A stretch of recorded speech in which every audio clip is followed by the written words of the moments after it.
You know, in every Lions video I make, it seems like you can't talk about the Lions offense without spending a lot of it talking about Ben Johnson. When I bring up Jared Goff, it's, well, you got to give credit to Ben Johnson on here, but then also give credit to Jared Goff. When it's Amon-Ra St. Brown, well, look at how Ben Johnson is using Amon-Ra St. Brown.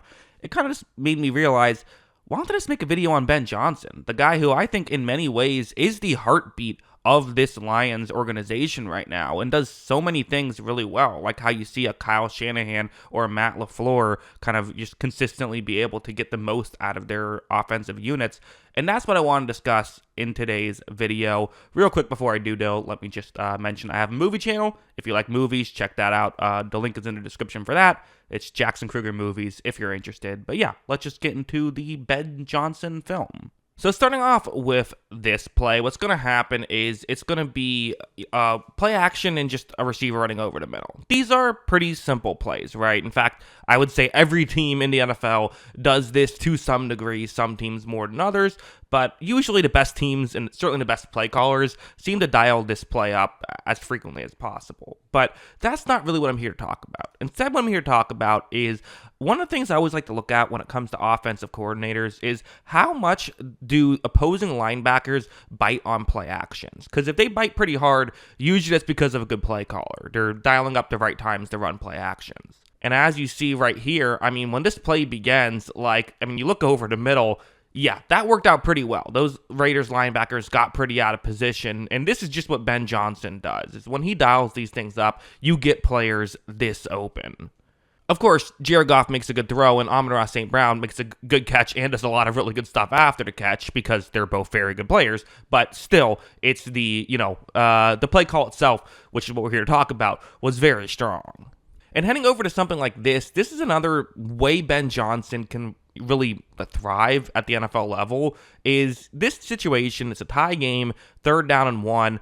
It kind of makes you think, okay, yeah, running the ball here totally makes sense, especially with how often the Lions like to go for it on 4th down. They don't get it here, they can go for it again. You also see the current, way that things are set up of, okay, a lot of players look like they're ready to be blocking right here. So, only one wide receiver in the game. So I'm sure there's a Chargers player looking at him. I'm sure there's a Chargers player looking at Sam Laporta, but trying to stop the run here is probably the smart strategy if you're the Chargers. But that is the route that the Lions are going to look towards here. It's actually not even one of their better receivers. This is Brock Wright, who's usually a blocking tight end, and there's a reason why it seems like every time Brock Wright gets the ball, it's for like a 40-yard touchdown. It's because teams don't usually expect him to get the ball. So when Jared Goff runs this play action, you see Wright really does get wide open and gets into the end zone for a touchdown on that play. Really good stuff by him to, run the route well. But again, really good concept by Ben Johnson. It's not just a regular play action, but doing some extra stuff on top of it is kind of what separates him and I think what puts him apart from some of the other even good offensive coordinators in the league.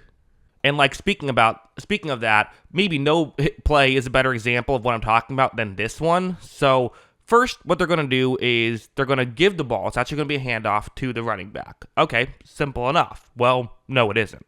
The running back gives it to a wide receiver who's going to be in motion more towards the middle of the field, and then he will give it to Jared Goff, who's going to, go back there. And it's essentially a flea flicker just with an extra step. Like I said, Ben Johnson throws these added wrinkles onto these plays just to make them more difficult to stop. Now that people kind of know, okay, the flea flicker can work in this way, when you do something, that's sort of an added on way to make it work, it just makes it that much harder to realize as a defense. But that's not all. You have a receiver running a deep route, but like I said, teams kind of know at this point, flea flickers happen. Make sure you still cover the guy who's running deep down the field, but that's not all the Lions are doing on this play. That is the route they want to go towards, Sam Laporta's route. But with the, flea flicker type thing, taking basically everyone out of the play, and a deep shot, which the Panthers will probably still be covering, there is nobody prepared for Sam Laporta who will even start off this play blocking before going out and running his route.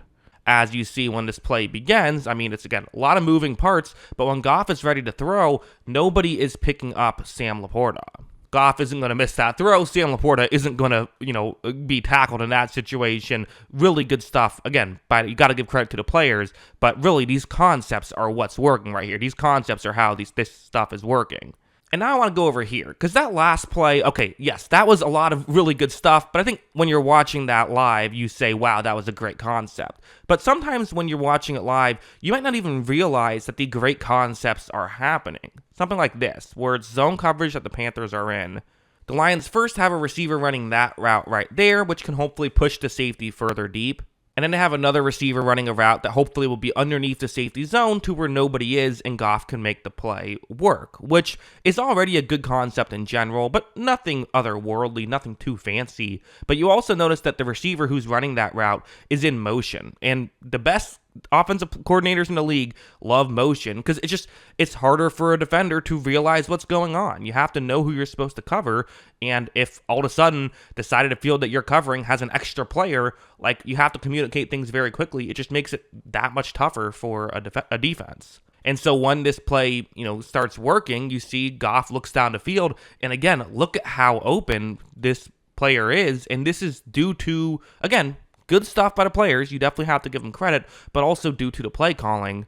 Once again, Goff not going to miss that throw. Some good stuff in open space, pick up a little extra yards, which it also helps when you have talented players who are, making the throws constantly and making guys miss constantly in open space. That certainly helps. And then the last thing I want to touch on is something that I definitely don't want to go overlooked, because I think this can get overlooked, is people almost always say, well, is it the coordinator or is it the team, right? What is it? Is it the player or is it the guy who's coming up with the plays? But sometimes it's impossible to divorce the two, like this play, for example, which is a zone coverage concept. And those routes are the ones to watch. 3 different Lions receivers running routes, 3 different depths down the field. But the main one I want you to pay attention to is Jameson Williams' route, that one right there, the deep route. Because of this concept, the way that it works is that the safety for Tampa Bay, Neal, is going to have to stay down the field to cover Williams. So when this play begins, Goff looks down the field and says, that's just a massive speed advantage. He fires down the field, and you have a mismatch that Williams is taking advantage of.